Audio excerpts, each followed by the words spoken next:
Hi everyone, this is Scott Marks, Operations Director for the Ohio Provider Resource Association, and thank you for joining me for this webinar on community development for COVID-19 and ABCD approach.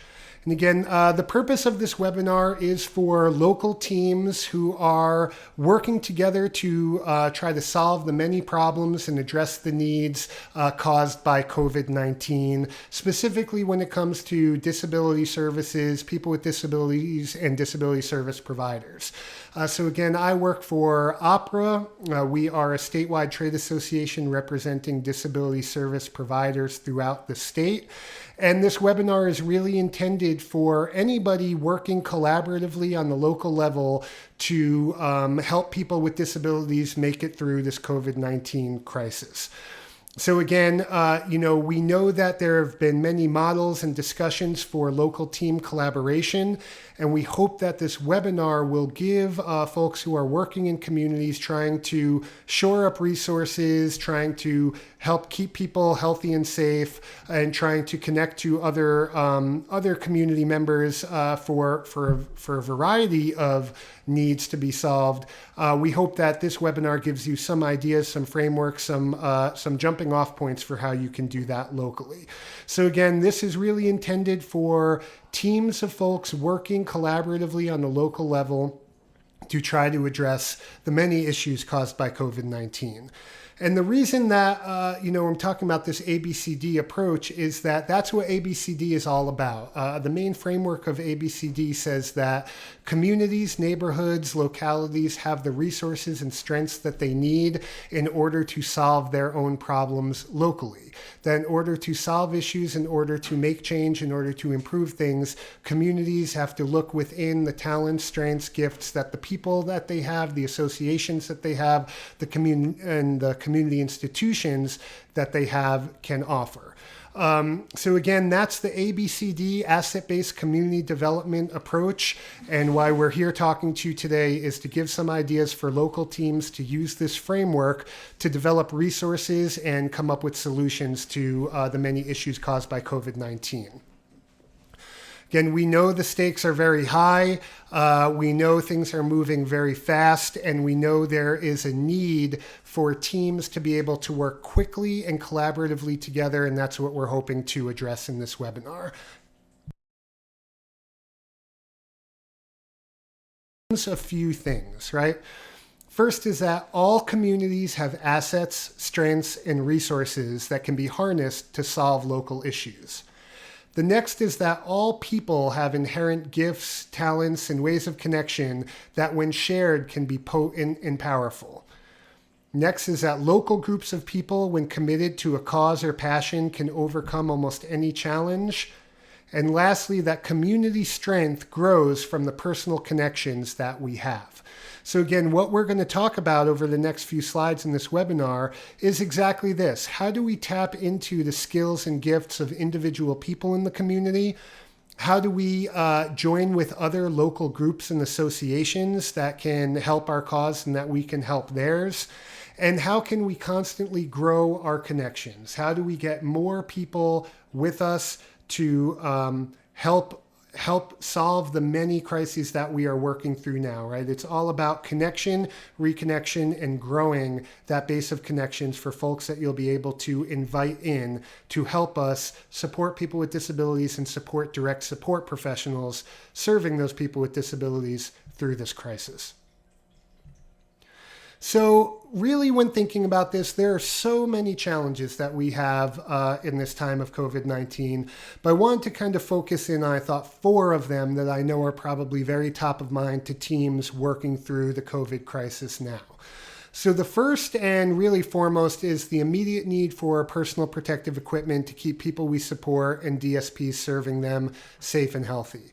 We know that there is a shortage of this PPE in Ohio and nationwide, and that we as disability service providers and direct support professionals are not necessarily always given the highest priority for this PPE, which means that we are going to have to get creative in how we search for sources for PPE and how we tap on groups and associations that can maybe help us make and distribute personal protective equipment.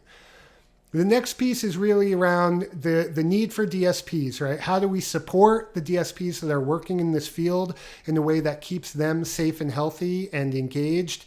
And how do we bring more DSPs into this field in this time when we just have such an absolute need for service provision for folks with disabilities who, are now primarily because of social distancing and stay-at-home orders, at home all day. And we, need to provide them that level of support, not just for their physical needs, but also their emotional ones, which we'll talk about as well here in a minute. We also have the need for physical resources as far as actual places that may be needed to tap into for quarantine and isolation locations. Especially if people have been tested positive or potentially positive, we may need to, again, isolate them, have them quarantined, or potentially, re-look at the way our sites are and potentially move people who are healthy into alternative service locations and keep people who are sick in the primary location. Any which way we look at that, we're going to need additional physical resources to solve this issue, and that's one we're going to look at in this webinar here. And then lastly, and I can't overstate the importance of this, how do we help people who are isolated and maybe really struggling deeply emotionally with the impacts of this crisis? And again, I'm first and foremost thinking about people with disabilities we support, but I do really mean everyone, right? We know that this has been a very difficult time for everyone. And we really need to connect now more than ever, not just for these needs that we have, PPE, physical resources, but also how do we help each other get through this time? And that's something else I want to touch on a little bit in this webinar. So, thinking about all of this, the first thing that comes to mind is, we really maybe have to move away from this term or this idea of social distancing when trying to solve this problem, right? Because what we need really is physical distancing. We can't be near each other in order to keep each other safe and healthy and not infected with COVID-19. But in order to solve these issues, what we really need is not social distancing. It's really social hyperconnection. We actually need to be more plugged in and connected to the different people and resources in our community, probably than ever before, if we're going to work together to solve these needs. So I'm going to focus on 4 community assets here, 4 types of community assets that we can tap into, that we can invite into our cause, again, to help us grow strength and solve the many issues in front of us caused by the coronavirus. So the first community asset is individual people. And here we're really talking about any member of the community who may be dedicated to helping providers and people with DD during this crisis in any way they can. Again, really, people are going to be able to step up big and small, but what we know during this time is that people are looking to help. And if there are people that are willing to help, even in the smallest ways, even in ways that we can't imagine now, we want to invite them in. We want to be thinking about the people in our community and how they can help in whatever way that looks like. The next type of community asset are called local associations. And when I say association, I don't mean the trade association like OPRA. This is really local groups, sort of loosely knit groups of folks who are united around common goals, hobbies, passions, and they have skills and gifts that can be donated and shared. And we know during this time, we're already seeing a lot of great things happening from local groups stepping up to provide support during this time. The next type of community asset we'll talk about are called community institutions. And again, when I say institution here, I do not mean, a institution like, a mental institution or something like that. We're talking about the local power players, the pillars of the community, the big organizations. Think of your health department in this case, your emergency management, really talking about your hospitals, your churches, your businesses, maybe your county boards. Again, the sort of big organization structures of community that are more formal than local associations, but again, that we may need to invite in, work with in order to solve the issues that we have. And then the last type of community asset I'll touch on is physical resources. And again, I already talked a little bit about this in the frame up, but we're going to need to really discover what are the unused and other physical resources that we could tap into for a few different reasons, but primarily I'm talking about here, where do we have space that we can possibly serve people if they are sick or we need to move them out of our primary service location for some reason. All right, so I'm going to move into talking about individual people. That was our first type of asset.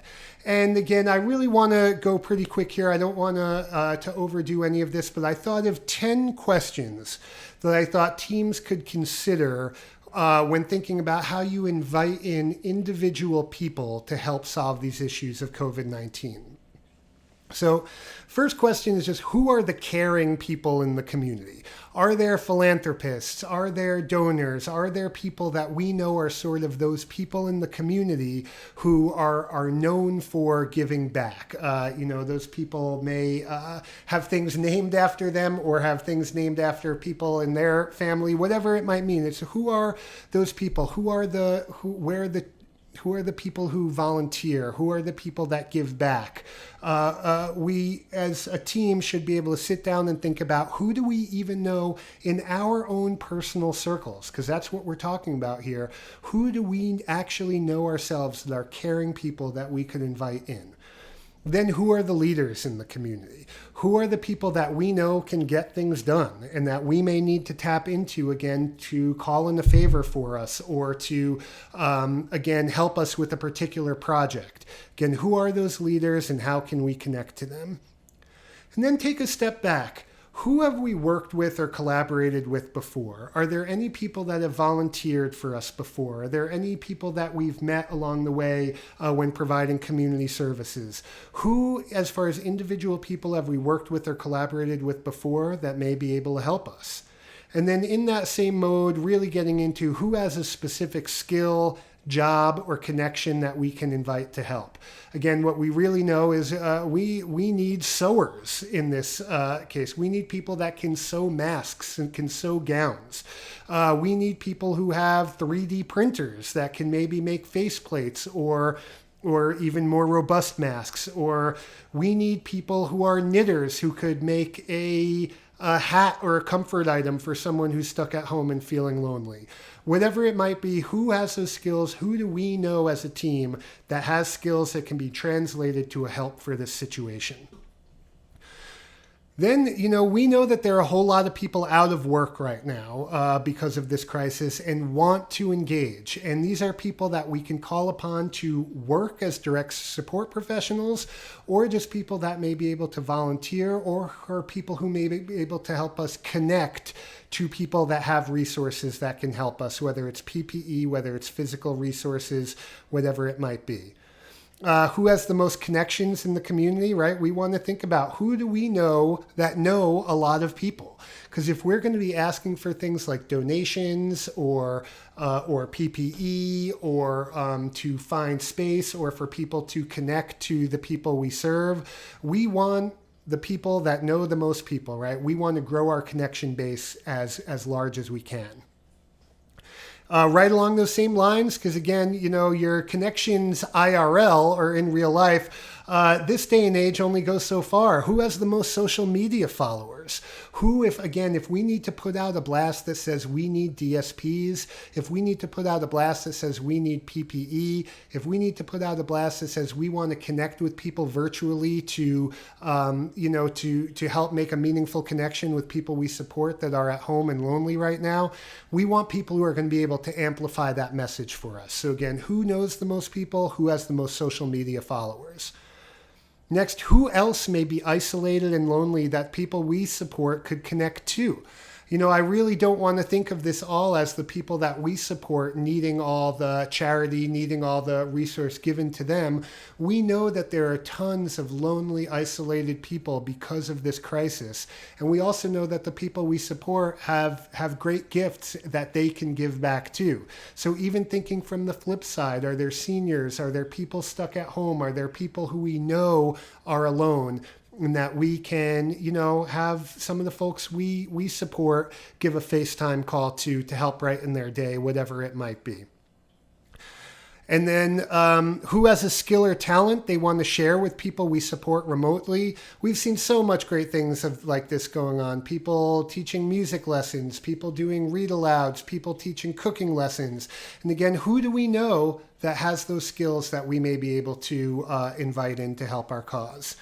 And then lastly, how can the people we support give back and share their gifts, right? We know, again, people with disabilities have done such great things over the years, especially recent years, as they've gotten more engaged in community and volunteering through Kiwanis and action clubs. We know that the people we support have skills, that they could make PPE, that they could teach a class themselves, that they could do all kinds of things. And again, I'm thinking of folks who may be out of work from their previous vocab type of jobs, who may have skills that they can do things like make masks or work together to make face masks, whatever it might be. Again, what are those ways that the people we support can give back? Because we know that they, like everyone else, obviously want to do that during this time as well. So again, that's individual people. How can individual people help? That's 10 questions for teams when thinking about how do we invite people in. And I challenge your team to come up with 10 more questions than that of how we invite individual people in to help us solve these crises. So again, I want to take this the step further. I gave some of these examples before, but in thinking of PPE, do we know anybody that has a sewing machine, a 3D printer, and access to YouTube, right? If you've got those things, we can start making PPE now. Even if it's in a small scale, who do we know that could do it and is willing to help? Here's one. Does anybody know any real estate agents that have access to unused properties right now that can be rented or leased for alternative service sites, as we talked about before? So again, just looking around your team, anybody know a real estate agent that could help with that? Are there local instructors that can teach virtual classes to people at home? Again, we all know our local yoga, Zumba, CrossFit instructor, whoever it might be, that again, how can we call upon them to provide some support to folks who are stuck at home? Then who do we know with a healthcare background, retired nurses or healthcare workers that can work in our field as DSPs or volunteer their support as needed? So again, there are so many more questions, so many things that we can dive into, so many possibilities, but what we know for a fact is that there are people whose lives have been affected and they want to be engaged and give back however they can. And so it's our job as local teams supporting people with disabilities through COVID-19. It is our job to be intentional, invite those folks in. How can they help in any way they can? How can we help in any way we can? So next I'm going to move into talking about local associations. So this is really the same idea as before we talked about individual people who have skills, gifts, and talents. Now we're talking about what happens when those people come together. So what local associations are is they're just local groups of people who meet regularly based on shared interests, hobbies, and passions. We know that there are local groups who are looking for ways to give back and connect during this time, and that can potentially help. And so, really think of all of the different associations or groups are or may be in the community, and then just get creative about how we invite them. Again, we know that these are people who are already coming together over a shared purpose and passion. How can we make that shared purpose and passion the support for people with disabilities and helping us in our mission to get people we support and the staff that are working for them what they need to be healthy and safe? So some possibilities for brainstorming about associations. So is anyone connected to a knitting or a sewing group that could potentially make or donate masks or other PPE or comfort items for people that we support and the staff? We've already seen such great success with this. We know that there are knitting, sewing, quilting groups in every community in Ohio. Where are they? How do we tap into them? And can they potentially help us?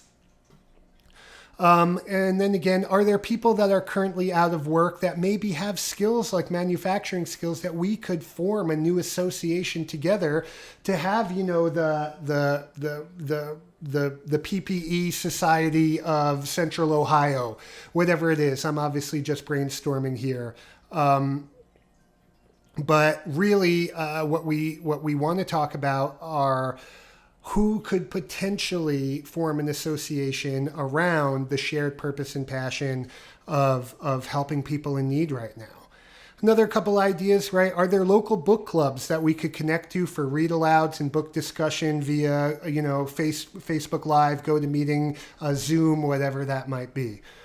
Are there groups who have physical space that is unused that we could use for alternative service sites? So again, thinking about if these are local groups that up until COVID-19 were meeting places regularly, maybe even had their own meeting space, is that something that we could tap into? Is that useful space for us to provide alternative service or for isolation or for quarantine?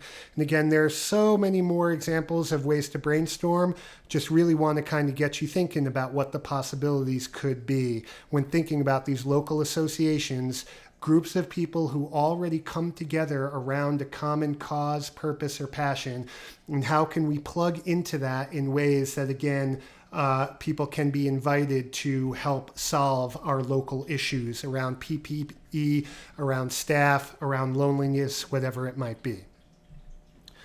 Next, I want to talk about community institutions. And like I said, these are really the establishments of community. Organized structures like businesses, local governments, churches, schools, hospitals. And for our purposes here, that's going to include your local health department and your local emergency management. So again, during this crisis, local teams, we're really going to have to connect to those local institutions in many different ways.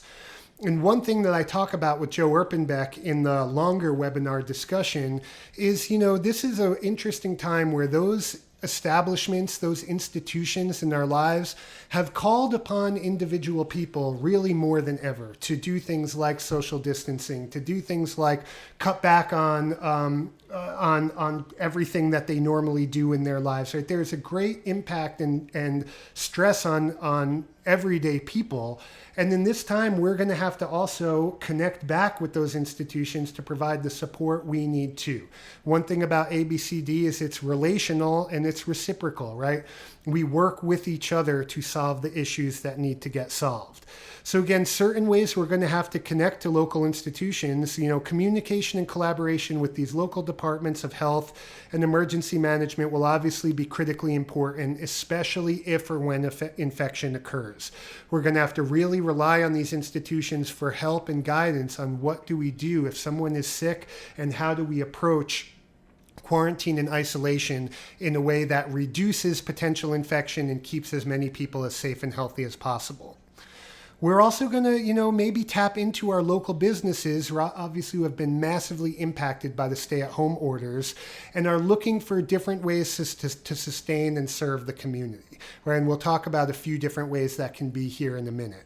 And then also some of our other civic and religious institutions, churches, United Ways, Rotary, Kiwanis, will all be community groups who can help connect to people and resources during this time. Again, going back to one of the first things I said, what we need here are connections and the potential for more connections. So as we tap into these community institutions like your United Way, like your Rotary, like your churches, what we know they have is connections to other people who want to give back, who want to help, who care about their fellow humans, especially during this time.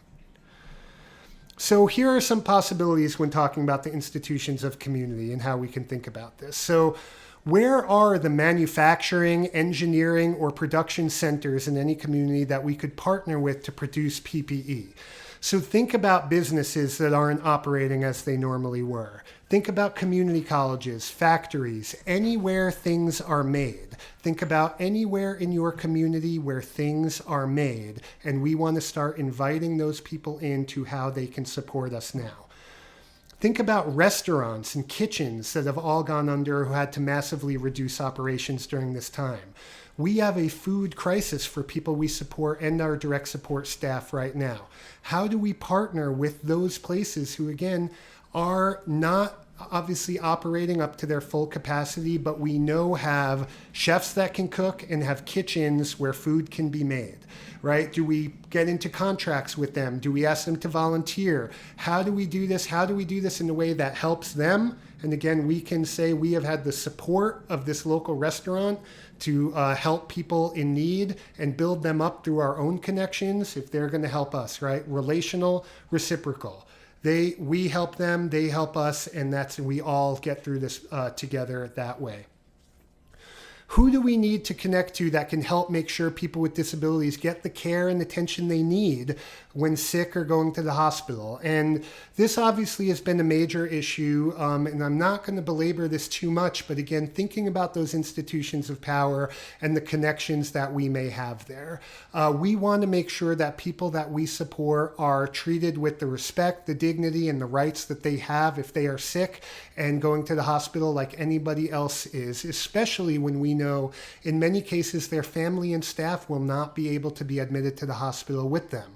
So again, who can we tap into in the community to make sure that people are being treated fairly, people are being treated right? And that's where, again, those individual people in the community with that power that we can connect to, and also who are those other local major institutions that we can connect to make sure that we have their support when it comes to people with disabilities being treated fairly and rightly when going to the hospital or going to see a doctor or other healthcare provider. Then, are there local community foundations that will support us? We've already heard really positive things this way from a few of our members already, of being able to tap into local foundations that can purchase PPE or provide grants or other funds to meet the needs at this time. So again, just start thinking among your team, are there any local foundations that can be tapped into? Do we have any connections at those foundations?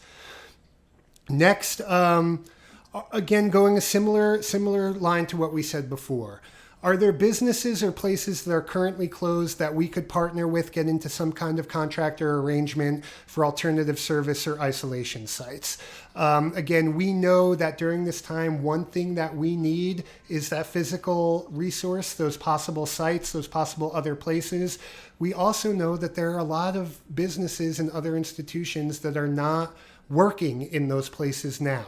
So how can we make a situation that seems to make a lot of sense working together connect and make that happen and have that access to those alternative locations? And then lastly here, how do we connect to local media to share the stories of DSPs and the need for PPE? Again, local media, one of your major local institutions. We've already seen this start to happen. Do you have connections at your local TV station? Do you have connections at your local paper? Do you have a connection to a connection there? Because what we need to do is be out in front, telling people the story of the brave, courageous work that DSPs are doing and their dire need for PPE to keep them and the people that we support safe. Lastly here, I'm going to just talk about physical resources. And we've kind of hit on this a few different times in a few different ways already. But considering the need for isolation alternative service sites, what assets does the community offer? On the flip side of that, we know that hospitals have a need for extension sites and extension units. Can we enter into contracts in some of our day service centers that have been closed to offer that kind of extension again, to have have another way of support in during this time? So again, we help, we give back this way, we get supported in a different way. Are there hotels or local colleges and dorms housing that can be used during this time, right? We know if you have a local college in your town that those students are home, they're not at school. Is there anything that we can tap into there? And then where are the safe outdoor spaces where people can go in a healthy way, where maintaining proper social distancing, where we can get out of the house as needed? Again, we know a big struggle with this is just what happens when we're stuck at home all the time and disrupted from our normal lives. We know that, staying home is the healthiest and safest thing to do. But we also know that if we're doing it with the right precautions and doing it in a healthy way, we can get out to those safe outdoor physical spaces where we don't have to be in close contact with people. So where are those places in the community as well? And then really, I know that was probably a lot, but really, after you have brainstormed this, the whole idea is you map it out. Get out a big piece of paper or get on the internet and get on Google Maps, whatever it is, and start pinpointing it. Where these people, the individual people, where do they live? How can we get in contact with them? Those local associations, where and how are they meeting now? They're probably meeting through remote ways as well. So we want to, again, know where they are, how to get in touch with them, and how they're currently meeting. Those institutions, again, map it out. Where are those places? Who are the people we need to turn to? And those physical resources are really where this map may come in handy as we start laying out where are those places in the community where we can still go to be safe, healthy, and help people get out for, what I assume for many people is going to be a necessary, quote unquote, mental health break to get out of the house. So to wrap up this first section of the webinar, I just want to say, this is intended to be a framework for teamwork.